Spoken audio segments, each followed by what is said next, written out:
Rádio Cairo apresenta A Sua Voz na Rádio Cairo. Um programa preparado por Mohamed Abdelkamel, apresentado por Amal Dessouky.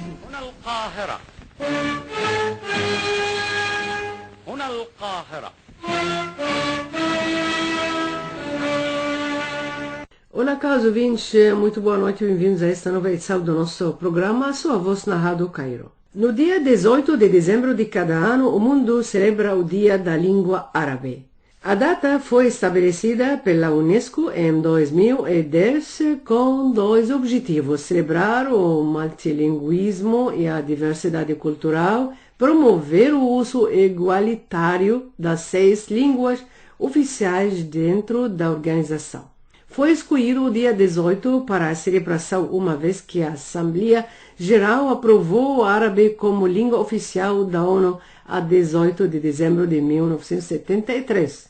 Por esta linda ocasião, a Rádio Cairo Internacional do Egito tem a maior honra de manter essas ilustres entrevistas com a elite de figuras públicas, as quais vão falar sobre a data comemorativa. Vamos ouvir consecutivamente Silvia Antipas, a diretora cultural da Câmara de Comércio Árabe Brasileira, a historiadora e curadora. Doutora Samantha Maranhão, professora da Filologia Latina e Portuguesa, Universidade Federal do Piauí. Nesrin Anish Argelina, assessora da mídia na Embaixada Palestina em Lisboa. Rômulo Neves, o ministro conselheiro brasileiro.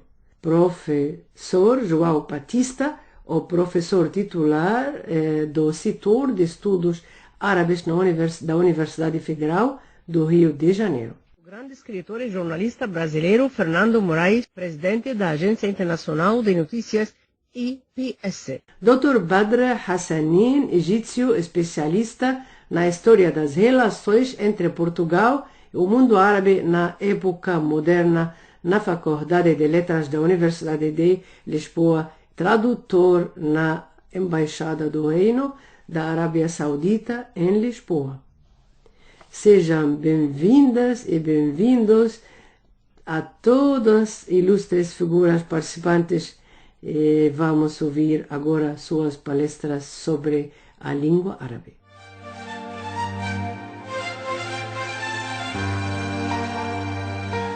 عربيتنا لغة الضاد، لغة ليست كالمعتاد، فاقت أوصاف اللغات، أو غيرنا للسحر أسياد.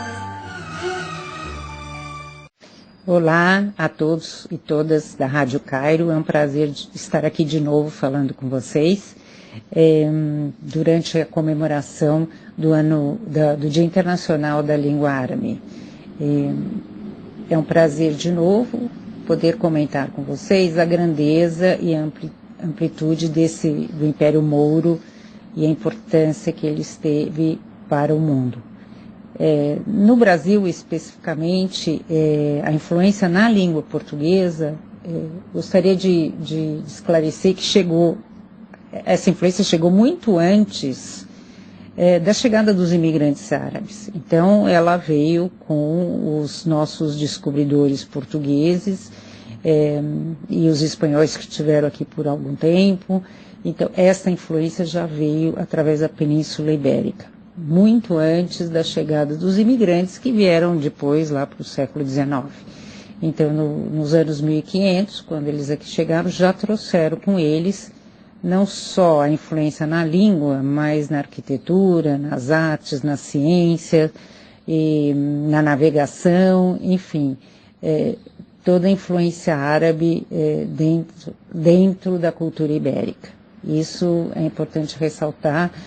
Então, antes mesmo da chegada dos imigrantes. Com a chegada dos imigrantes, muito depois, no século XIX, na metade do século XIX, quando eles começaram a chegar aqui no Brasil, aí veio uma outra influência, uma influência direta da língua, principalmente na questão de gastronomia, Quem não conhece quibe, esfirra aqui no Brasil, enfim. Aí foi um outro tipo de influência no dia a dia, no cotidiano, na sociedade brasileira. Mas a influência árabe chegou muito antes do que os imigrantes. Então, essa influência árabe nas línguas, em várias línguas, principalmente na Europa e norte da África, mostra a grandeza do Império Mouro na Idade Média, né? Dos séculos XIV, enfim, XV, e mostra a grandeza desse império. E a influência por onde eles passaram. Então, principalmente as línguas europeias foram influenciadas pela Península Ibérica, né? Espanha e Portugal, que teve um domínio mouro muito forte, principalmente no sul. E também, na realidade, desde a época que os romanos dominaram o Oriente Médio, isso faz 2000 anos atrás, né? Quando eles estiveram por lá, e também teve muita troca de palavras entre si, quer dizer, um tentava compreender o outro, e essa influência apareceu inclusive no latim. Então, é importante ressaltar que essa grandeza, essa amplitude dos vocábulos árabes é um reflexo desse império mouro e essa convivência com os povos por onde eles passaram. Então, isso é muito claro, que aonde eles passaram, eles deixaram marcas civilizatórias, não só na língua, mas também na arquitetura, nas ciências, nas artes, na agricultura, enfim, na medicina, muito na medicina também. Então, por onde eles passaram, eles deixaram esse rastro de civilização. E isso é nítido quando você transfere isso aqui para a América portuguesa e espanhola, que você vê esses reflexos e essas tendências no nosso dia a dia. A força da língua árabe se deveu principalmente depois dos escritos do Alcorão. E quando foi transmitido a religião muçulmana, o Islã foi transmitido através da língua árabe, e essa força religiosa que deu a amplitude da língua árabe também, sobretudo por onde passaram os árabes, que seria o norte da África, principalmente, um pouco da África subsaariana e na Europa, principalmente na Península Ibérica. É importante ressaltar também que essa língua, a religião islã, ela é proferida em árabe, e isso foi uma maneira da língua se tornar quase obrigatória para os que adotaram essa religião. Então, é muito importante dizer da força do Islã na promulgação da língua árabe no mundo, entendeu? Eram estudados, assim como também é estudada a língua árabe em regiões muçulmanas na China, na Índia, nos Balcãs, enfim, no Irã. Então, tudo isso foi um dos motivos que levou a língua árabe até essa força que ela tem hoje. A língua é a identidade de um povo, né? E é o jeito de se comunicar e comunicar suas ideias para o mundo também. Então, é uma das expressões mais importantes do ser humano. E essa língua faz a unidade. Então, daí, comemorar o Dia da Língua Árabe é comemorar a unidade dos povos árabes. São povos que são diferentes entre si, eles têm suas culturas diferentes, mas a língua une esses povos. É a identidade desses povos. Por isso que é tão importante festejar a língua árabe, que é a língua do Alcorão, a língua da paz. E hoje em dia o que a gente precisa muito é falar de paz e de liberdade. É por isso que é importante para a gente comemorar o dia da língua árabe. O respeito ao outro, o respeito à diversidade e o respeito à religião. É por isso que a comemoração é tão importante.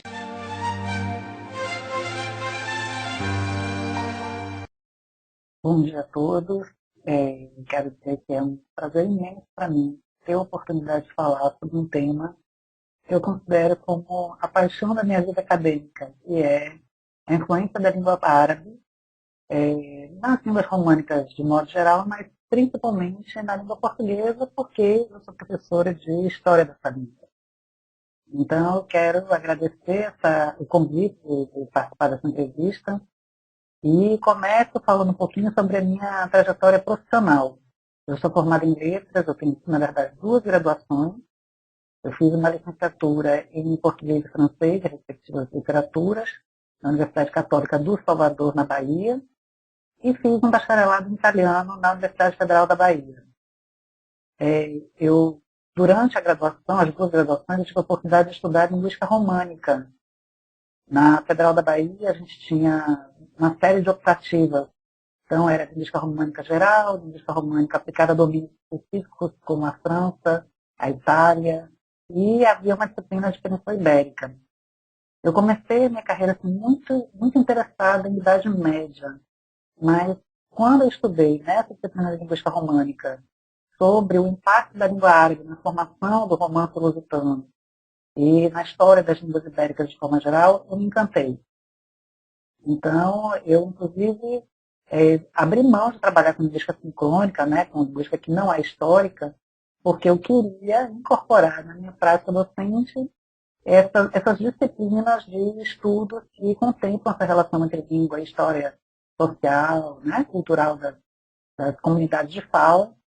E aí, então, ali eu fiz a minha opção por ser professora de linguística histórica aplicada à história da língua portuguesa. Numa das disciplinas, que era justamente a linguística românica aplicada ao domínio ibérico, eu fiz um pequeno trabalho, valendo nota da disciplina, e eu estudei o vocábulo azulejo, e vi que tinha essa evolução semântica, porque em persa, lázuli designa a pedra, em si a textura da pedra, lázuli, mas que em árabe esse empréstimo persa adquiriu um outro sentido, que era da cor azul, que também caracteriza a pedra. E com o sentido de cor, chegou à Península Ibérica. Como no latim não havia diferença entre o verde e o azul, os romanos não percebiam diferença, para eles era uma cor só, então não há um empréstimo latino para designar o azul. Então esse empréstimo ou ele é germânico, né, o bleu, ou ele é árabe, que é o azul. Inclusive azul, né, da Côte d'Azur, na França. Então, nesse momento assim, eu já estava completamente apaixonada pelo tema e já estava decidida a ficar trabalhando essa questão dos arabismos do português. Quando eu fiz o mestrado, logo em seguida da graduação, eu trabalhei textos de medicina e farmácia da primeira metade do século XV, porque eu queria identificar neles quais seriam os arabismos. Então, apesar de ter vocabulário, terminologia de medicina e farmácia, a minha ideia era continuar em Al-Andalus, né? Já na tese de doutorado, eu peguei 3 grandes dicionários brasileiros, o dicionário de Aurélio, de Wilde, de Michaelis, mais conhecidos, mais usados, e olhei a que palavras cada um deles atribui origem árabe. Então, o propósito era comparar com os arabismos de cada um, e havia algumas hipóteses, entre as quais qual dicionário identifica o maior número de arabismos, ou seja, identifica a raiz do vocábulo, né? E qual traz maior número de arabismos de forma geral, também considerando derivados, considerando compostos. E aí eu trabalhei na tese 1.444 palavras. São palavras árabes extraídas de 3 dicionários. E essas palavras começam pelas letras B a Z. Porque na época minha orientadora achou que eu falo muito e escrevo mais ainda. Então, ela achou que a tese ia ficar muito extensa e ela preferiu que eu escolhesse ou trabalhar só com a letra A ou trabalhar com B a Z. Como a letra A contempla aquelas palavras que quase todo mundo sabe que são de origem árabe, então eu preferi trabalhar de B a Z. Atualmente eu trabalho com os arabismos do português do Brasil. Então, dentre os arabismos ibéricos, resultantes dessa presença muçulmana em Al-Andalus, eu trabalho aqueles que vieram com os colonizadores portugueses, mas que no Brasil adquiriram novos sentidos. Então, eu tenho, no domingo mesmo, trabalhei o dia inteiro no artigo que analisa palavras que estão documentadas em cantigas da língua portuguesa, mas que no português do Brasil adquiriram sentidos totalmente diferentes. Eu tenho uns exemplos aqui que daqui a pouco eu falo. Aí no Brasil, o que a gente tem? Os arabismos do português brasileiro são os arabismos ibéricos, que aqui tem novos significados, mas nós temos também a herança lexical de africanos muçulmanos que vieram quando o Brasil ainda era uma sociedade escravagista. E a gente tem em seguida, com o término da escravidão no Brasil, a gente tem a vinda, sobretudo dos sírio-libaneses, uma migração contínua, em rede, um vem e traz a família. Então a gente tem, desde cerca de 1980, a gente tem a chegada de muitos falantes de árabe aqui no Brasil. E no Brasil inteiro, norte a sul, leste a oeste. Então a gente tem uma herança que, na verdade, ela não está toda conhecida. Às vezes a gente pega algum autor, eu trabalhei com um autor amazonense, e encontrei formas que estão documentadas para o espanhol, por exemplo, da Bolívia. Existe no português europeu a palavra treco. Treco, uma coisa de menor valor, uma coisa qualquer. E Federico Corim aponta como existindo no espanhol da Bolívia a forma tec-tec, que eu encontrei em Milton Atum, o escritor amazonense. Então, às vezes, e eu acredito que isso aconteça até com uma certa frequência, esses arabismos, eles existem, mas não são percebidos como arabismo.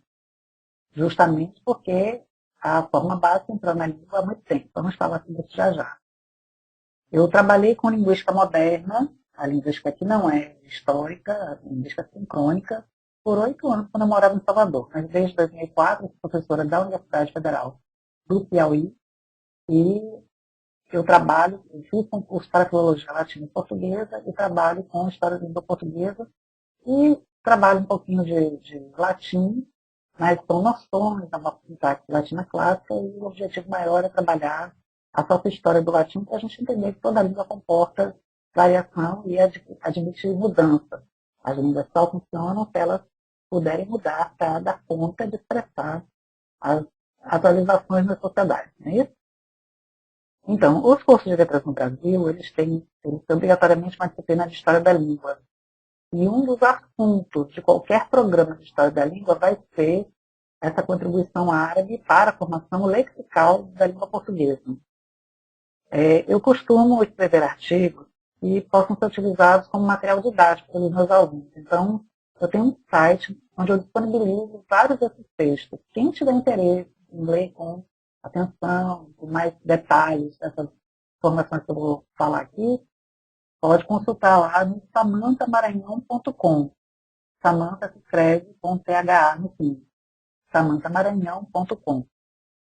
Então, o que eu posso dizer é que a minha trajetória profissional ela é toda amarrada a essa relação da língua portuguesa com o árabe, porque desde a graduação que eu venho estudando esse tema. Eu sempre, assim, já estou mais perto da posição desde que já estive, então quando eu penso o que eu vou sentir falta, vai ser desse trabalho com arabista. Com relação à história do árabe nas línguas ibéricas, e principalmente com relação ao português e à cultura brasileira, eu tenho muito para contar. E tenho mais material ainda disponível no site. Então, sobre essa influência da língua árabe nas línguas peninsulares, na Península Ibérica, principalmente no português, na cultura brasileira, eu tenho muita coisa para falar, mas eu vou tentar ser concisa. Eu vou começar contando de uma experiência que eu tive que me surpreendeu. Eu fiz um trabalho lá no final da década de 2000, em que eu trabalhei arabismo na literatura de cordel. Constitui um corpo com 13 textos. O cordel é uma literatura popular daqui do Nordeste do Brasil. E ela é escrita, mas ela documenta a norma comum da língua e o regionalismo. Então, eu escolhi cordéis que tivessem por temas de uma noite. As histórias de uma noite transplantadas para essa versão, que é a oralidade reproduzida na escrita. E é uma linguagem bem à vontade, rica de termos locais.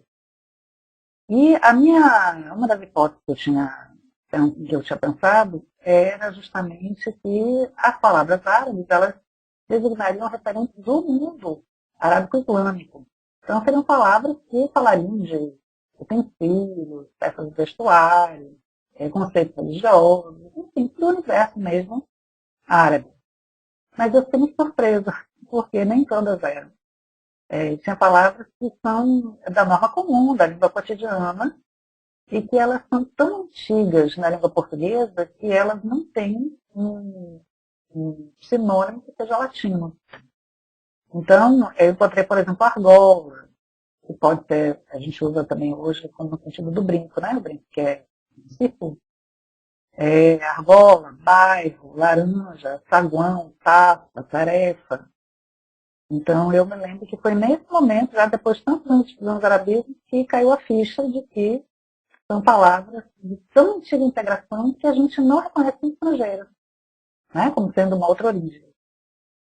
E aí, na verdade, o que a gente tem é que os romances ibéricos, a evolução do latim, elas se constituem cerca de 200 anos depois do fim da história de Roma ali na frente. A história de Roma termina em 476, final do século V. 200 anos depois, esse latim ele está tão modificado pelos superestratos germânicos, quando chegam os povos germânicos ali no Ocidente, ali na Europa Ocidental, o que a gente vai encontrar é uma população que vai adotar a língua local. Ao invés de adotar oficialmente os novos reis que constituem ali as línguas germânicas, não, eles optam por usarem o latim, usarem a língua dos antigos. Mas, claro, todo contato de línguas vai admitir interferências. E os germânicos, ao falarem o latim, falavam com a fonologia do germânico. Então, foram alterando o latim. E fora os empréstimos verticais. Toda vez que duas culturas em contato, né, a gente vai ter na língua das duas culturas a contribuição lexical, porque são palavras que designam referentes específicos de cada uma dessas culturas, e como são novos na localidade, então essas novidades vêm designadas pela língua da cultura de origem. Então, duas culturas diferentes em contato, falantes de línguas diferentes, automaticamente nas duas línguas você vai ter um empréstimo de uma língua na outra, né? Então, o que aconteceu com o latim, o impacto das línguas germânicas sobre o latim, é que esse latim vai se diferenciar tanto que ele vai virar outra língua, vai virar o romance. Então, quem fala o romance sabe que a língua tem uma relação com Roma, mas já não se confunde com o latim. Só que isso aconteceu 200, no máximo 300 anos depois do fim da história de Roma no Ocidente, mas em 711, começo do século VIII, Cyrus invade a Península Ibérica, né? Ele chega lá. E aí o que a gente vai ter é que vai se construir ali a Al-Andalus, em que a língua oficial, a língua de prestígio, porque é do conquistador, porque é de uma tradição literária, né? É a língua da revelação, é a língua da religião. Então, a língua árabe tem um prestígio que os romances não têm. A interferência maior vai ser do árabe para o romance. Então, o que vai acontecer? Quando o romance está sendo construído, constituído, ele já tem o árabe como abstrato. Então, ele se forma, mas ele recebe desde o começo a interferência do empréstimo do árabe. É por isso que a gente tem palavras árabes em português, e os falantes de português em língua materna nem sonham com árabe. Uma delas, a gente fala em peixe, é cabeche, né? Cabeche, um molho. Quando eu digo para meus alunos, olha, escabeche, eles ficam surpresos, almôndega. Mesmo com a aula na frente, que a gente sabe que é o artigo aglutinado, mas é uma surpresa. Tá? Então, a gente tem que, na verdade, esses romances, eles recebem influência da língua árabe desde muito cedo, desde os primórdios. E a gente vai ter outras questões. Comércio, diplomacia, o trânsito das pessoas pelos reinos da Península Ibérica. Principalmente uma etnia que é hispano-búlgara e cristã, mas que é muito influenciada pela cultura árabe, que veste, o vestuário é árabe, o lazer é árabe, os jogos árabes, escreve um romance andaluzino com caracteres árabes. Então, a gente vai ter essa população no que circula, no que transita pela península, vai levando os elementos da cultura e dos empréstimos lexicais. Então, eles são uma figura importante na transmissão de arabismos para as línguas da Península Ibérica.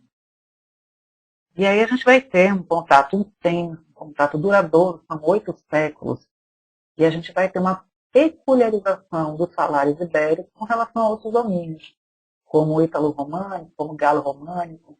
Então, na Península Ibérica medieval vão entrar numerosíssimos arabismos na língua de formação. Então, a gente fala nessa interferência lexical por conta da necessidade de designar os referentes específicos de cada cultura. Mas ainda há necessidade de se estudar interferências em outros planos. A gente sabe, por exemplo, que na língua portuguesa, as palavras que são de origem latina, elas não são sítonas, a sílaba final não é acentuada. Mas as palavras árabes são armazém, bazar, carmesim, leilão. Né? Existem usos que são pessoais de verbos. Amanhecer e anoitecer. Por exemplo, eu posso dizer que eu anoiteci em Porto Alegre, lá no Rio Grande do Sul, e eu amanheci em São Paulo. Então, esse uso, segundo Lapesa, é um uso que existia em árabe, que acontecia na língua árabe, e que teria sido, então, uma interferência do árabe no português.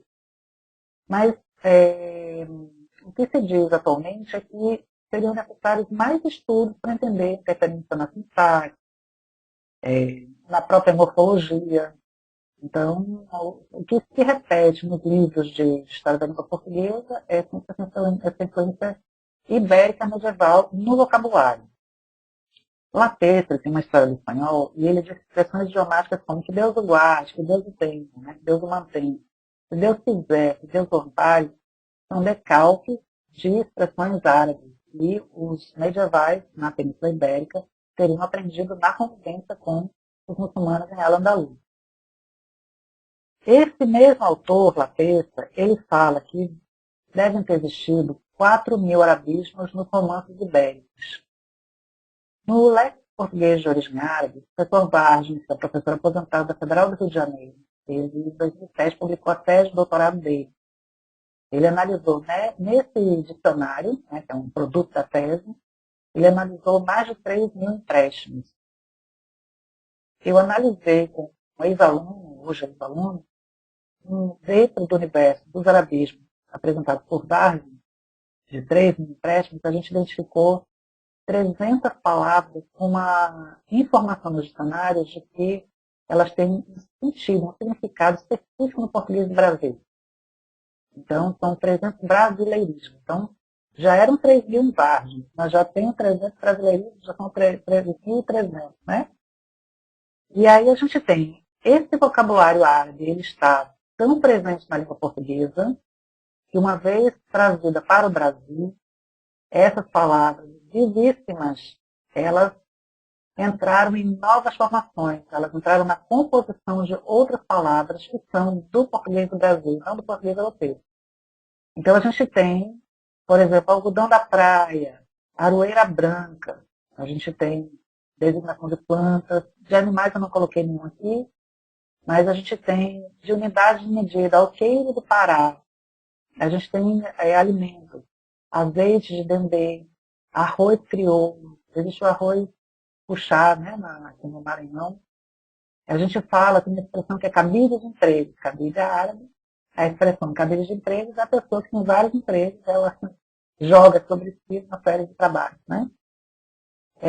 Então, a composição das palavras compostas, como a palavra portuguesa, uma palavra árabe, ou uma palavra árabe, mais um termo que seja tupi, laranjarama, limaurana.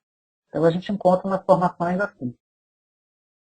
E existem formas básicas, né, só a raiz da matemática, que adquirem novos significados no Brasil. Eu tenho um magazine, né, a loja, mas magazine também é uma revista de publicação periódica. Eu tenho monção, né, mas eu tenho monção designando no Brasil uma expedição pelos rios de São Paulo e Mato Grosso nos séculos XVIII e XIX. Eu tenho múmia, mas eu tenho no Brasil múmia com o sentido de um indivíduo sem energia. A pessoa é uma múmia. A múmia ambulante. A pessoa está se arrastando para fazer qualquer coisa. No dicionário do professor Vargem, que é o Léxico Português de Origem Árabe, eu encontrei, que é uma outra passagem, uma outra via de ingresso de arabismos no português do Brasil, eu encontrei 25 palavras que estão ligadas aos malês, que são os africanos muçulmanos que vieram para o Brasil, principalmente ao longo do século XIX, vindos do oeste africano. Então, eu encontrei Alicalha, Lufá, Alemano, Marabuto, Ami, Malê, Mussumi, Assumi, Azak, Jihad, Sacá, Djema, Nassalá, Tecebá, Assubá, Arixá, Ayatari, Ailá, Alimangariba. Tem a expressão híbrida, português-árabe, fazer sala. Aligeno, Barika da Subá, Bismillah, Maneco e Assalama, Salam Aleikum. Então, essas 25 formas intermediadas, né, pelos africanos colonizados que estiveram no Brasil. Encontrei também 12 vocábulos da culinária sírio-libanesa. O que aconteceu com o sírio-libanês é que, geralmente, eles eram cristãos, tá? Eles eram maronitas. E aqui eles se casaram com brasileiros. E acabaram frequentando a igreja, que é o rito romano. Então, eles acabaram perdendo as práticas culturais do país de origem, Sírio-Líbano. E mantiveram como uma característica diferente apenas a culinária. Então, a gente tem muitos termos árabes, ainda como estrangeirismo, então são formas adaptadas para o português, embora estejam aqui com a interferência do sistema da língua materna. Então, o Vargem documenta 12 palavras dessa culinária sírio-libanesa. Ele só tem palavras dessa culinária.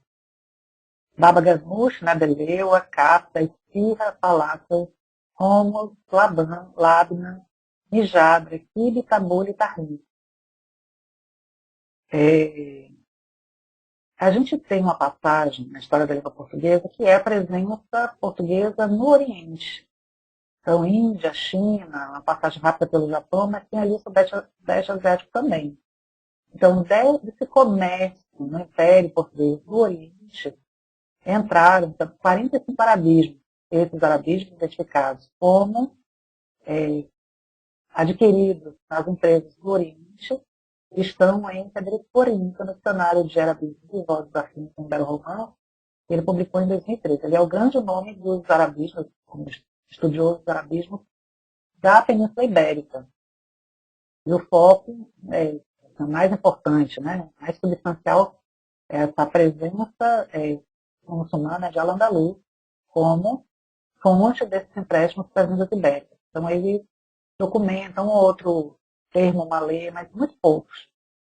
E esses 45 arabismos das empresas portuguesas do Oriente, eu analisei para apresentar com comunicação no Congresso e distribuí por 21 campos semânticos.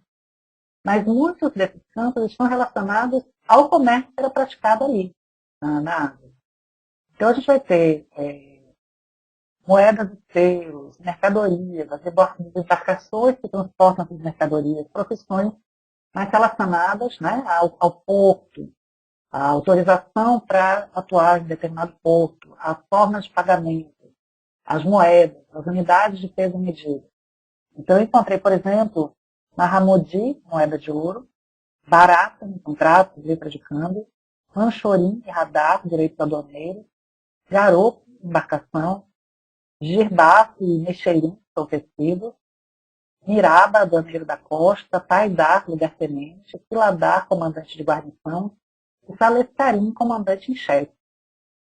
Esses arabismos, como eu falei, estão documentados em Corinto, no dicionário que ele publicou na edição atualizada em 2003. Dessa empresa portuguesa no Oriente, a gente usa no Brasil uma expressão chamada dar cartaz a alguém. Não dê cartaz a ele. Quer dizer, não dê atenção, não foque no que ele está fazendo ou dizendo, que é para a pessoa não se sentir estimulada a fazer mais. É ignorar a pessoa, não dar cartaz, ignore. Mas, na verdade, o cartaz é um documento, é uma autorização para se comercializar em portos asiáticos. Então, houve uma evolução semântica no português. Então, a gente tem essa expressão, dar cartaz a alguém, que a gente usa bastante, que é no sentido de ignorar uma pessoa, mas, na verdade, cartaz é uma autorização para comercializar em portos asiáticos. Houve uma evolução semântica desse arabismo, né, nessa expressão idiomática. Então, eu posso dizer que a relação da língua portuguesa com a língua árabe é uma relação duradoura. E foi uma duração, além de duradoura, foi intensa durante a Idade Média. Voltando à questão da cultura, é impossível que a cultura portuguesa medieval não fosse imbuída de alguma forma dessa herança arábico-islâmica, né, na convivência durante a Idade Média. Então a gente tem que esse colonizador, ao chegar ao Brasil, a descoberta em 1500, mas a colonização efetivamente começa na década de 30, bem devagar, mas vai intensamente a partir da década de 40, então 1540.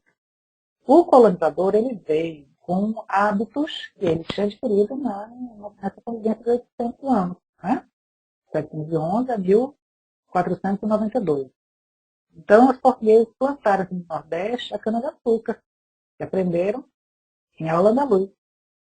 Eles introduziram o cuscuz, que aqui no Nordeste do Brasil é a alimentação de todo dia. Em alguma altura do dia, a gente come um cuscuz. Ou é no café da manhã, ou é no lanche da tarde. As palavras açúcar, café, né, são todas árabes. Eu gostaria de apresentar aqui algumas obras que falam sobre essa herança cultural, né, árabe aqui no Nordeste do Brasil. Falo no Nordeste porque é a primeira zona de colonização e, por ser de imediata colonização, é aquela que recebe colonos ainda muito imbuídos dessa cultura arábico-islâmica, né, e aí trazem para cá. Então a gente tem o folclorista Luiz da Câmara Cascudo, ele tem um ensaio sobre a influência humorística no Brasil. E aí ele diz que, por exemplo, quando a gente dá tchau, a maneira da gente balançar a mão para dar tchau, que a mão movendo, né, da direita para a esquerda, da esquerda para a direita, ele diz que é diferente de quem, por exemplo, abre e fecha a mão. Mas não, bye bye, abrindo e fechando a mão. Não, a gente balança a mão da direita para a esquerda, da esquerda para a direita. Então ele diz que esse gesto de dar tchau, ele é herança da Península Ibérica. Ele disse que quando a gente vai indicar uma direção, onde é que fica o shopping? Ali, a gente levanta o queixo. Ele disse que isso também é herança árabe. Ele dá uma série, um artigo completo, é um ensaio, né? Completo, ele dá várias sugestões. Ele fala, por exemplo, nos gostos. A gente atribui a feminilidade ao cabelo longo, bem cuidado, e as unhas longas e esmaltadas. Né? Então, ele diz que isso é a herança da imagem feminina árabe. Ele fala da preservação das mulheres. Nas casas há uma varanda coberta chamada alpendre. Inclusive, existe uma expressão, a conversa de alpendre. É aquela conversa que não chega dentro de casa. E aí, isso eu ouvi de uma prima uma vez, uma conversa de alpendre. Assim, isso significa o quê? E ela não falou. É aquela conversa que não se fala fora de casa, mas não se leva para a família. E alpendre é um empréstimo árabe, né? Aquela varanda que circula a casa. Bom, então o Câmara Cascudo, ele diz que as conversas acontecerem fora da casa, de uma maneira também não deixar a visita entrar para preservar as mulheres. Ele fala no uso de lenço na cabeça. Né? Então, ele sistematiza uma série de heranças culturais, inclusive de narrativas, né, de folclore, que segundo ele, foram intermediadas pelo colonizador português. Um outro estudioso, é o Luís Solis, eu acho que ele é catalão. Então, ele nasceu, né, na Espanha, mas ele foi professor de música na Universidade Federal de Pernambuco. E como professor de música, então ele fala das tradições musicais na Península Ibérica. Ele fala dos menestréis, né, dos jograis. E aí ele fala da herança, tanto em termos de instrumento, como de estrutura mesmo de canto. Ele fala, por exemplo, na figura do repentista, que tem um canto em monocorde, e ele diz que isso é herança árabe. É um livro muito interessante, muito rico, muito linear. Ele associa diretamente a tradição árabe medieval com o Nordeste brasileiro. Tem estudiosos aqui na UFC que chamam de residualidade. Esses resíduos da presença árabe peninsular aqui no Nordeste do Brasil. Tem uma estudiosa da Paraíba que ela fez uma compilação, uma descrição das raízes ibéricas, mouras e judaicas no Nordeste. Ela fala tanto de família, como ela fala da Inquisição que aconteceu aqui no Nordeste, como ela coloca traços culturais dessa herança no cotidiano, na música. Ela fala também da literatura popular do Nordeste, e ela correlaciona diretamente a práticas de tradições musicais e literárias que portugueses trouxeram depois dessa convivência por 800 anos. Então, estou apresentando aqui, eu fiz uma versão escrita dessa entrevista, que eu disponibilizei também. E, novamente, eu lembro que eu falo do Nordeste porque é a primeira etapa de colonização, é quando essa memória da presença árabe na Península Ibérica está muito viva no colono que vem do Brasil. Com relação à influência em outros idiomas, eu tenho também algumas reflexões.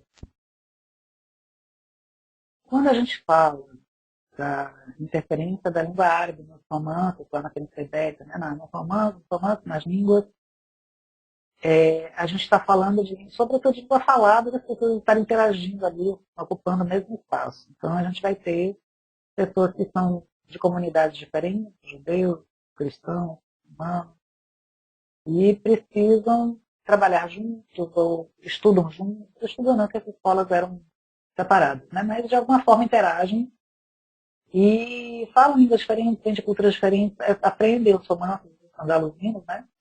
São vários, que por cidade parece muito. Mas essas pessoas, elas convivem, elas têm que falar umas com as outras, mas existe uma transmissão também escrita, porque o que aconteceu é que, por intermédio árabe, na Idade Média, né, na Península Ibérica, vão ser introduzidos na Europa os conhecimentos mais atualizados da época em várias áreas do saber. Então, em linhas gerais, eu posso falar em saúde, gestão, agricultura, arquitetura, engenharia, matemática, química, filosofia. Então, é uma presença, uma convivência cotidiana, mas também um arcabouço de conhecimentos variados. E esses conhecimentos, eles são de origem árabe ou assimilados pelos árabes no processo de expansão. Então, na Índia, né, para o Oriente, mais antigo na Grécia, traduzidos para o árabe e levados para a Europa. Então, a contribuição cultural, ela vai extrapolar a Península Ibérica, porque vai chegar ali e vai ser espalhado pela Europa Ocidental. É por isso que a contribuição cultural e linguística não se restringe ali à Península Ibérica, por isso que há essa presença em várias outras línguas também. Eu me lembrei, pensando nessa questão, de três coisas, três coisas que eu não queria deixar de falar para vocês. Uma delas tem um livro chamado O Físico, de Noah Gordon. Teve uma versão para filme no cinema, mas que é muito pouco, é um episódio. Então, vamos esquecer os filmes, vamos para o livro. É um romance, é uma ficção. Ele começa na Inglaterra no século XI, se não me engano, e é um adolescente que é criado um pré-adolescente, ele passa alguns anos com um barbeiro, que é aquela pessoa que corta o cabelo, mas também faz pequenas cirurgias, pequenos tratamentos, né? Mas que não é uma pessoa com a formação em medicina. Então, o adolescente, ele resolve que quando ele for adulto, ele vai estudar medicina de verdade e ele atravessa a Europa, chega na Pérsia, e acompanhando uma caravana, né, que vai comercializar, e aí ele estuda medicina de verdade. E a obra é o tempo inteiro, depois que ele chega lá no Oriente, é um contraste entre o conhecimento médico da Europa medieval com o mundo oriental, de expressão árabe. Então, o livro é lindo, o livro é muito rico em informações históricas, sociais, culturais. É o tipo do livro que teria que ser leitura obrigatória. Eu sempre digo para meus alunos que se a gente pudesse pedir uma leitura obrigatória antes de chegarem na disciplina, a minha indicação seria essa, o Físico de Noah Gordon. Então, para entender o que são os mundos europeu e árabe na Idade Média, a gente indica essa leitura. Existe um livro, ele é o autor, eu acho que ele é francês, eu não anotei aqui o nome dele, Cadillac, se não me engano, que foi publicado no Brasil no começo dos anos 90 e é traduzido, né? E ele fala sobre Toledo nos séculos XII e XIII. Mas é um livro muito rico, porque tanto fala das etnias que estavam convivendo ali, fala de áreas de saber diferentes, fala da arquitetura, fala da tradução. E uma coisa interessante é que a tradução não era diretamente do árabe para o latim, né? Que é a língua da ciência na Idade Média na Europa é o latim, a língua da escola, a língua da ciência, a língua do direito, a língua da religião cristã. Então, a gente vai ter um homem que fala árabe e faz a leitura do texto para quem fala romance andaluzino, geralmente é um moçárabe. E aí esse moçárabe depois, uma terceira pessoa vem e traduz do romance andaluzino para o latim. É uma tradução feita por 3 tradutores, trabalhando juntos. Então, é uma obra que aborda, sob diferentes perspectivas, né, várias áreas, essa convivência ali em Toledo. E eu queria falar de um curso que aconteceu no primeiro semestre de 2021, foi um curso online, promovido pelo Instituto de Cultura Árabe, chamado ICARAB. É um curso chamado As Contribuições da Civilização Árabe Islâmica para a Humanidade em Perspectiva Histórica. As Contribuições da Civilização Árabe Islâmica para a Humanidade em Perspectiva Histórica. Foram 21 aulas, foram 21 sessões, e elas foram divididas em 4 blocos. Ciências da Vida, primeira parte. Os temas das aulas foram a contribuição dos árabes para a medicina, os árabes e o desenvolvimento da ciência, o Nanitib, introdução à medicina greco-árabe. O segundo bloco foi sobre ciências exatas e finanças. E os temas das aulas foram arquitetura e padrões artísticos islâmicos, finanças islâmicas e as contribuições dos árabes à física. Terceiro bloco, artes e humanidades. O léxico português de origem árabe, que foi inclusive ministrado pelo professor Vargem, que tem um dicionário, né? A filosofia no mundo islâmico medieval, o direito islâmico, música árabe, a tati, a influência da música sobre os seres humanos. As Mil e Uma Noite, que foram traduzidas por um professor da U, Ahmed Mustafa Jarouche. A tradução que a gente tinha, circulava bastante no Brasil, era intermediada pelo francês, e aí o Ahmed Mustafa Jarouche fez a tradução diretamente do árabe. O Islã medieval e historiografias, a imigração árabe ao Brasil contemporâneo, trauma e assimilação cultural. A poesia árabe no mundo ontem e hoje, Casa da Sabedoria em Bagdá, escritoras árabes contemporâneas, texto e contexto, e cozinhas árabes. Então, esse é o terceiro bloco sobre arte e humanidades.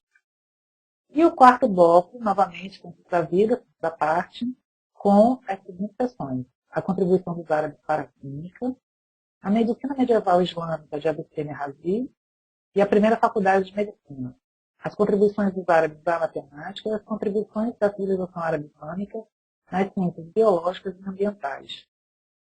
Os ministrantes, né, dessas sessões, eles eram todos especialistas conhecidos nos respectivos temas que foram abordados dessa forma, apesar de concisa, mas de uma forma rica.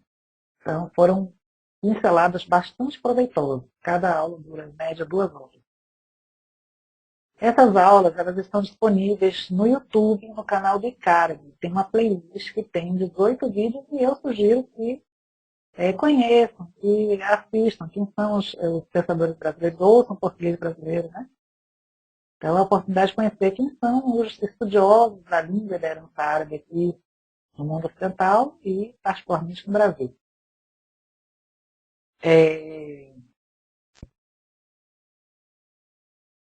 Sobre o estudo da língua árabe, academicamente aqui no Brasil, a gente tem 2 cursos que são muito conhecidos. A gente tem um curso de graduação em letras árabes da Universidade de São Paulo, a USP, e tem uma graduação em letras português árabe da Universidade Federal do Rio de Janeiro. Mas existem outras universidades que oferecem árabe como curso de extensão.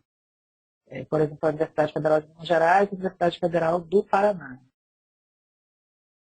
Quem são as pessoas que procuram esses cursos? Geralmente são descendentes de imigrantes. A maior demanda é por descendentes de imigrantes.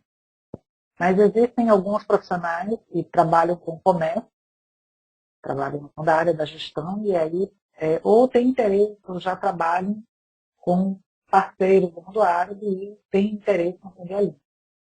Existem tradutores que já falam português, mais 1 ou 2 línguas, e aprendem mais uma língua, essa nova língua, o árabe, mas isso em menor número.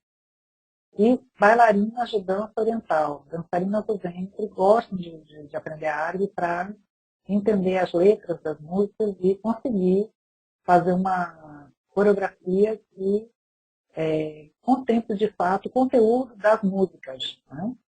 Então, uma questão relacionada à expressividade adequada nas coreografias. Eu fiz um trabalho há alguns anos sobre a imigração sul-libanesa aqui em Teresina. E um dos textos que eu li falava era um depoimento de um imigrante sírio. E ele disse que ele falou para o pai que queria aprender árabe, e o pai não deixou. O pai disse que era melhor que ele aprendesse francês e inglês, porque pelo menos se ele precisasse, ele poderia ser professor de língua estrangeira. Mas que árabe ele não teria com quem conversar, isso muito tempo atrás, não existia internet. E então ele não teria com quem praticar a língua. O pai achava que não valia a pena, apesar do interesse dele. Eu, pessoalmente, tenho 2 alunos que vieram falar comigo que têm interesse em estudar a herança árabe na literatura, principalmente na literatura popular aqui do Nordeste. Aí vamos ver se esses trabalhos vão ser realmente realizados. No dia 18 de dezembro, é comemorado, né, o Dia da Língua Árabe. E este ano, 2023, é a 50ª comemoração. Eu acho que é um motivo de muito orgulho para quem fala árabe, principalmente quando língua materna, né? Nasceu a cultura de expressão árabe, pela sócia história da língua, pela importância que teve, pela expansão geográfica que teve, pela importância que tem ao longo do tempo. Né? Tanto resultando em variedades regionais, sociais, históricas, o impacto que a língua exerceu em outras línguas. Então, o que a gente pensa é que, tanto na modalidade falada quanto escrita, a língua árabe deixou a sua marca na humanidade, na história da humanidade. Né? Ela transmite ideias, valores, conhecimentos técnicos, científicos, nas mais variadas áreas do conhecimento humano. Então, é um motivo de muito orgulho. É nela que são expressas literaturas também variadas, porque os contextos são diferentes de país para país. E então, uma literatura variada, rica, também com fases históricas mais antigas, mais recentes, continentes diferentes. Então, a gente sabe que é um motivo grande de muito orgulho. Então, é um dia que realmente deve ser festejado. Né? Eu fiquei pensando, eu acho que seria um dia para a gente tirar um momentinho, refletir sobre a história da língua, refletir sobre a literatura produzida nessa língua e, sobretudo, fazer uma leitura, né, de uma passagem literária da obra de que a gente mais gostar. Né? Para a Rádio Cário em particular, eu desejo muito sucesso no ano de 2024, que a rádio continue atendendo aos lusófonos do Egito, que a língua portuguesa continue sendo escutada, né? Veiculando temas atuais, temas culturais, e que a gente nunca perca de vista a ideia de que somos todos unidos pelo traço de humanidade. E que a gente continue se encontrando pelas vielas que, de vez em quando, nos unem, né? Faz com que a gente se encontre. Então, eu desejo para todo mundo muita paz, muita saúde, muita prosperidade no ano que está por entrar. Um abraço a todos.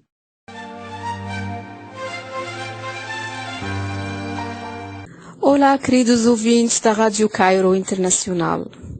Primeiro, tenho que mencionar mais uma vez que expressar-se via Rádio Cairo Internacional é sempre um prazer enorme. Na ocasião do Dia Internacional da Língua Árabe, temos que reconhecer a importância dessa língua. Árabe é um idioma que teve ao longo dos séculos um papel muito importante na preservação e divulgação da civilização e cultura humanas. A língua árabe teve também um papel fundamental na transferência da ciência para a Europa e o mundo. Árabe é falado hoje em dia por mais de 400 milhões de pessoas no mundo inteiro, ocupando assim o 4º lugar entre os idiomas mais falados no mundo, claro, de acordo com os dados da Unesco e as Nações Unidas.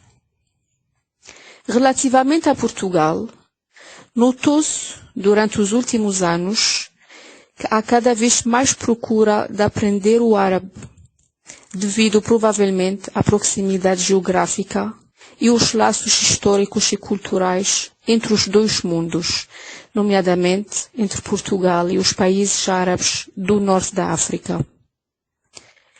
É de realçar também a influência árabe na língua portuguesa, tendo que existe por volta de 1.200 termos portugueses de origem árabe. Portanto, feliz Dia Internacional da Língua Árabe e desejo muita prosperidade e progresso à nossa querida Rádio Cairo Internacional.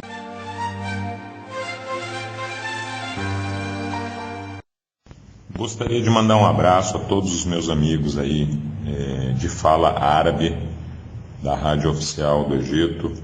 Espero que esse Dia da Língua Árabe seja um dia de muita alegria, de muitas comemorações e celebrações por essa língua tão produtiva e linda que é a língua árabe. Eu tentei aprender árabe um tempo atrás, até aprendi algumas palavras, mas não me arrisco porque faz muito tempo isso e acabei não indo muito a fundo, porque acabei indo para outro país e não para um país árabe como estava sendo planejado na época.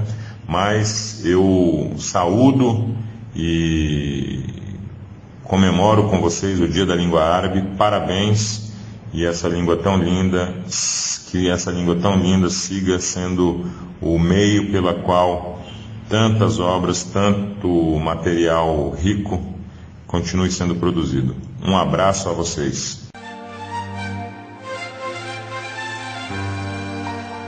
Mais uma vez, eu tenho a satisfação de me dirigir aos ouvintes da Rádio Internacional do Cairo, dessa feita para comemorar o Dia da Língua Árabe.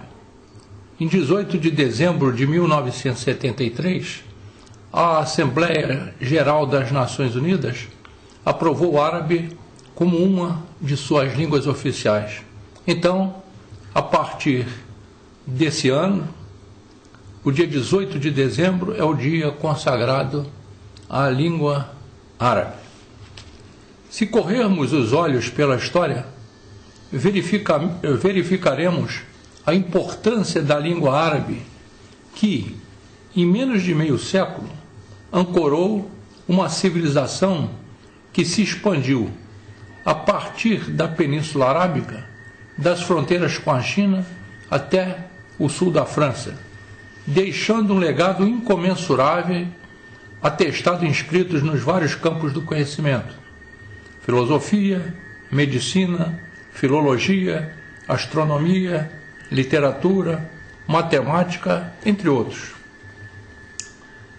Por intermédio do contato com outros povos e devido à posição de relevo de sua cultura, a língua árabe contribuiu sobremaneira para a formação do léxico de várias línguas, principalmente o espanhol e o português, duas línguas oficiais da Península Ibérica e, fruto da colonização, utilizadas também em países da América do Sul e da América Central. No Brasil, particularmente, graças à maciça imigração de árabes do Levante a partir da segunda metade do século XIX, o português incorporou vários arabismos em seu vocabulário. Além de clubes árabes, igrejas e mesquitas, o árabe é ensinado no Brasil na Universidade de São Paulo e na Universidade Federal do Rio de Janeiro, a nível de graduação e pós-graduação.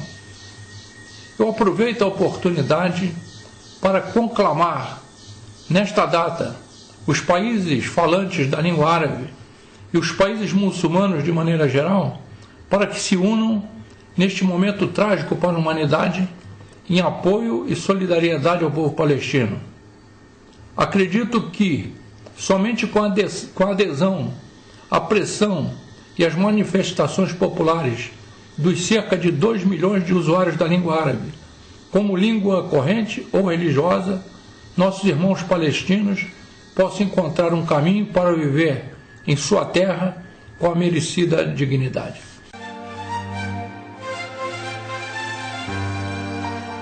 Olá, Mohamed. Como vai você? Como vão seus milhares e milhares de ouvintes aí da Rádio Cairo Internacional? É um prazer estar aqui com você hoje, no dia em que se celebra a data nacional, data mundial da língua árabe. No Brasil, o avanço no aprendizado da língua e da cultura árabe vem avançando ainda muito lentamente, porque, na verdade, vocês devem saber muito bem que há, da parte do Ocidente como um todo, do Brasil particularmente, uma ignorância monumental a respeito da riqueza e da importância, tanto da língua árabe quanto da cultura árabe, em praticamente todas as civilizações. A comunidade árabe do mundo tem hoje 2 bilhões de falantes. Isso é algo realmente muito expressivo e que deveria ser considerado com um pouco mais de atenção pelos educadores, enfim, pelas pessoas encarregadas de exatamente ensinar as pessoas. Nós, brasileiros, particularmente, deveríamos ter uma consciência mais aguda da influência que sofremos da língua árabe na formação da língua portuguesa, do nosso idioma. Eu me lembro que o Tom Jobim, o gênio da música brasileira, consagrado no mundo inteiro, toda vez que nós nos encontrávamos, ele gostava muito de fazer uma espécie de brincadeira, porque o nome dele completo era Antônio Carlos Brasileiro de Almeida Jobim. E ele dizia para mim: Almeida, isto significa que eu sou descendente de árabes. Porque Almeida é uma palavra que tem um prefixo árabe, que significa Almeida, e que significa a mesa.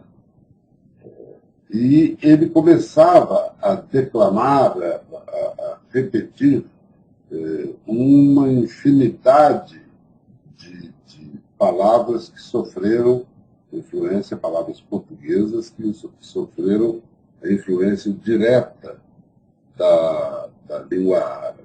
Esse convite seu, Mohamed, para falar no Dia Mundial da Língua Árabe, e lembrando um pouco a história do Tom Jobim, eu resolvi passar os olhos no dicionário aqui e peguei, ao acaso, uma boa quantidade de palavras para que os brasileiros e os portugueses e os outros nascidos em países de língua portuguesa, os chamados PALOP, países de língua oficial portuguesa, deveriam se debruçar mais para mostrar para suas populações o grau de influência do árabe no enriquecimento da língua portuguesa, seja ela falada na Europa, seja falada no Brasil, seja falada na África.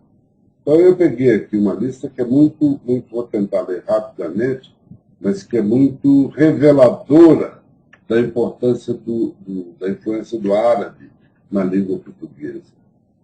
Açafrão, achacá, açougue, açúcar, aduana, alambique, alaúde, alazão, albatroz, alcachofra, alcaide, alcaloide, alcateia, alcaparra, alcova, alcunha, aldeia, alface, alfaiate, alfândega, alfange,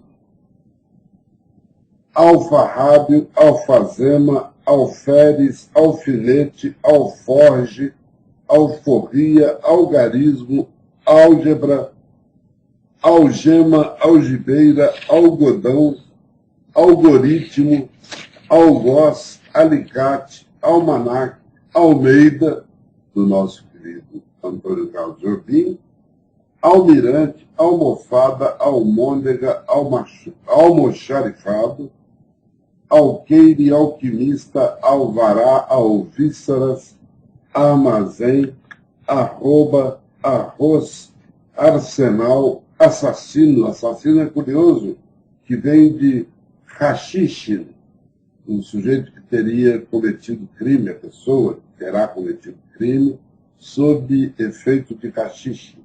Hashish. Azeite, azeitona, azenha, azul, azulejo, cenoura, damasco, enxaqueca, esmeralda, fulano, garrafa, girafa, harém, haxixe, como já havíamos falado acima, jaca, jacu, jarra, javali, jasmim, laranja. Laranja e limão tem uma peculiaridade curiosa, que é o seguinte: laranja, que em árabe é naranj, deriva do persa narang, e limão, que em árabe é laimun, deriva do persa limun. Então, não são todas palavras vindas diretamente do árabe. Às vezes, o árabe as incorporou de outros idiomas, como aqui está o exemplo de laranja e limão, que vem do persa. Magazine, masmorra, matraca, mesquita, nora, oxalá.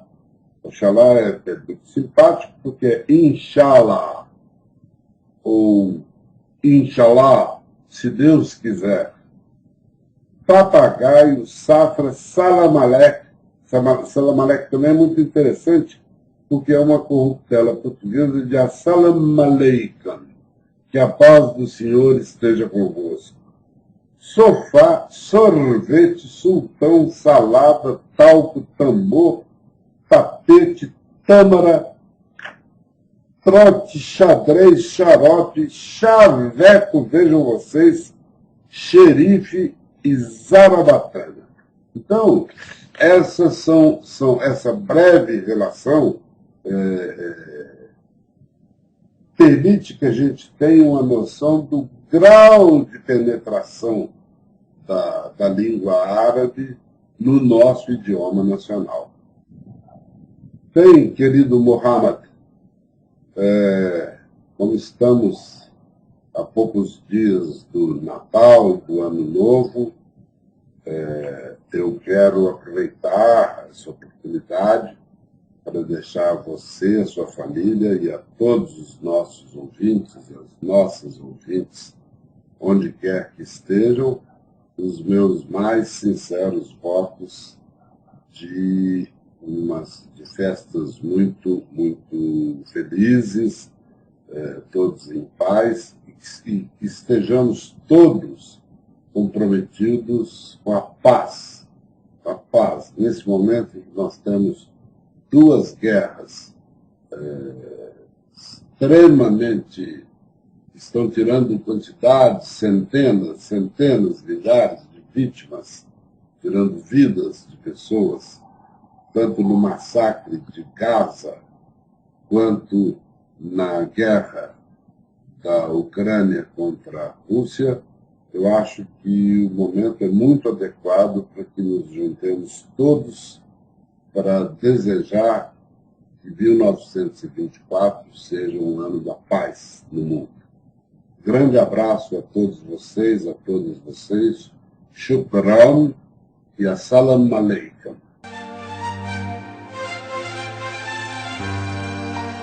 Olá, caros ouvintes da Rádio Cairo Internacional. É com bastante satisfação que posso participar neste programa por ocasião da celebração do Dia Mundial da Língua Árabe. O meu nome é Badr Hassanain, sou egípcio e vivo atualmente em Portugal. Sou tradutor e professor universitário na Faculdade de Letras da Universidade de Lisboa. Traduzi de árabe para português 8 das mais notáveis obras do escritor egípcio Naguib Mahfouz, Nobel da Literatura em 1988. Estas obras são entre os dois palácios, o Palácio do Desejo, o Açucareiro, Conversas de Manhã e de Tarde, Os Filhos do Nosso Bairro, o Cairo Novo, Khan al-Khalili e Miramar. Também traduzi as seguintes obras de português para árabe: para a história da civilização e das ideias no Garb al-Andalus, Manuel Teixeira Gomes, português no Magreb, Lisboa Islâmica, Portugal Ecos de passado árabe, Agosto no Cairo, Síria, O Mar do Meio, Casas do Sol, Chegar a Casa, Mesquita, História do percurso evolutivo da tradução dos significados do Alcorão Sagrado. É verdade, no dia 18 de dezembro de cada ano celebra-se o Dia Mundial da Língua Árabe. Sabemos que neste momento existem mais de 400 milhões de pessoas que falam esta língua e 2.000 milhões de pessoas que a usam nos seus rituais religiosos, tornando-a a quinta língua mais falada no mundo. Um dos pilares da diversidade cultural da humanidade, o árabe é de facto uma das línguas mais faladas e utilizadas no mundo.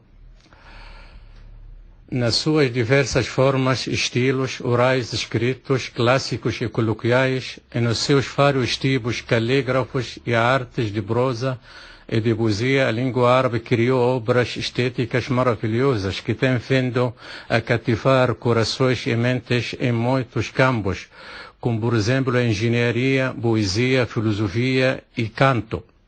A língua árabe permite ao seu falante entrar num mundo repleto de diversidade em todas as suas formas e imagens, incluindo a diversidade de origens e crenças, sendo a história deste idioma rica em sinais reveladores dos múltiplos estreitos laços que a ligam a um conjunto de outras línguas do mundo, incluindo a língua portuguesa. Na verdade, foi o idioma árabe um catalisador para a produção e disseminação do saber, tendo contribuído para transferir o conhecimento científico e filosófico grego e romano para a Europa no Renascimento. Foi esta mesma língua que produziu ciência e conhecimento quando Jabir ibn Hayyan, Averroes ibn Rushd, Al-Hazan ibn Al-Haytham, Avicenna ibn Sena, Al-Idrisi, Al-Kindi e Al-Farabi e outros eram produtores do conhecimento em tempos em que a Europa ainda estava mergulhada na escuridão da Idade Média.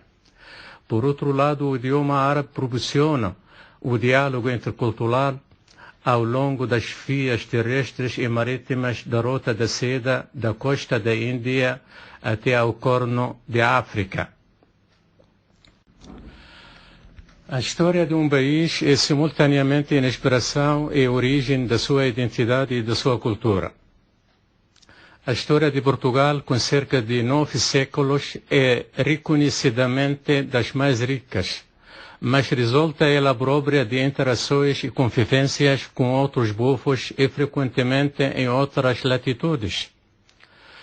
Com 5 séculos de presença árabe em Portugal, o seu legado é justamente reconhecido, não apenas como um dos mais relevantes no curso da história portuguesa, mas também como tendo um impacto visível e atual nos mais diversos caminhos da sociedade portuguesa.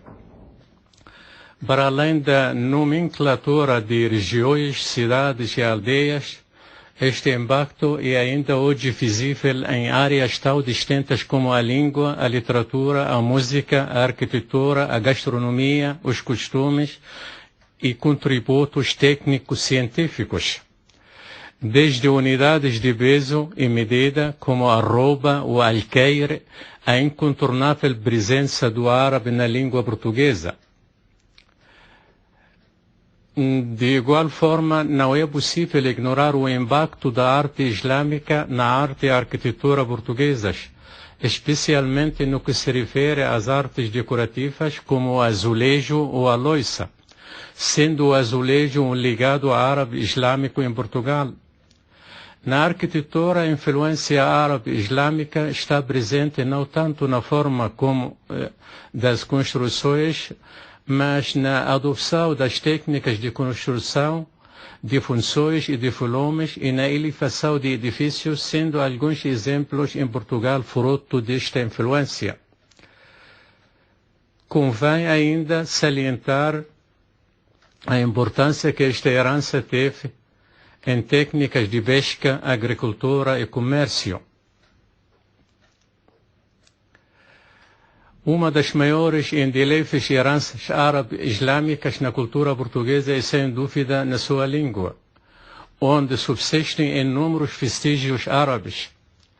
Apesar de normalmente se referir à existência de cerca de 1000 palavras de origem árabe na língua portuguesa, sabemos hoje que esta é uma avaliação que não faz jus ao real.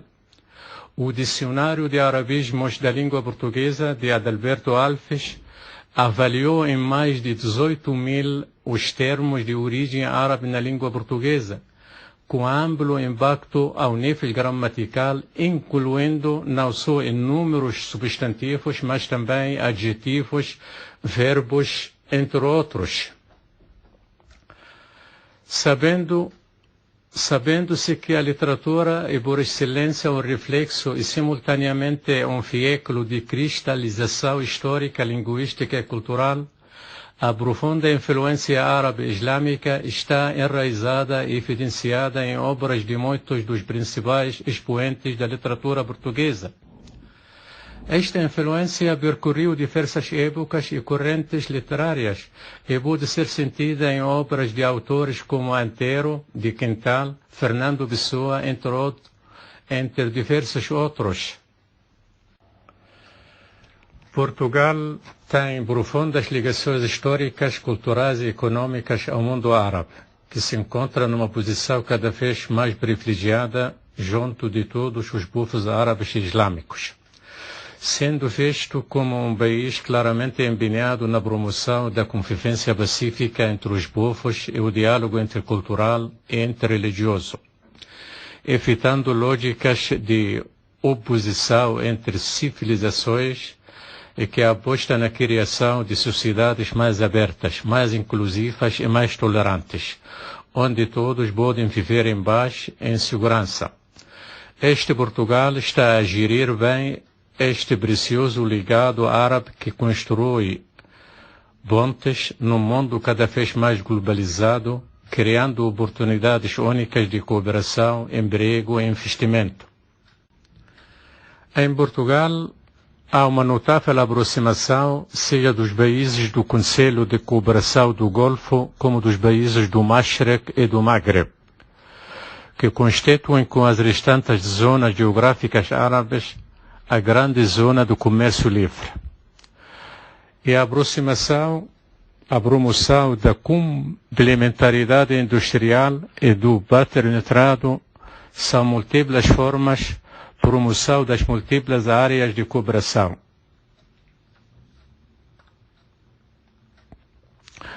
De cooperação de caráter econômico, financeiro, agrícola, pescatório, científico e cultural, organização de missões econômicas nos mercados árabes em Portugal. Os países árabes assumem cada vez mais um relevo especial na esfera da internacionalização da economia portuguesa. Não só por um conjunto de fatores de natureza geográfica e histórico-cultural, mas sobretudo através de reais oportunidades de negócio e de complementaridade, sendo que os mesmos constituem um mercado de mais de 400 milhões de potenciais consumidores, com poder aquisitivo que ultrapassa os 350 mil milhões de dólares por ano. Por ocasião da celebração do Dia Mundial da Língua Árabe, desejo a toda a comunidade falante deste idioma e à equipe da Rádio Cairo Internacional um bom ano novo, cheio de sucesso e de realizações. Muito obrigado.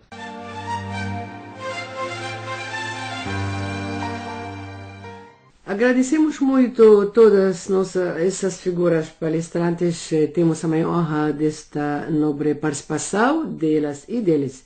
Viva a nossa língua árabe! E parabéns pelo Dia da Língua Árabe, dia 18 de dezembro. E agradecemos muito pela vossa atenção dispensada. Estiveram com vocês na locução Amel, na técnica de som Salwa, na Suzão Mohamed Abdelkamil. Esta é a Rádio Cairo, a rádio difusora da República Árabe do Egito. Senhoras e senhores, muito boa noite.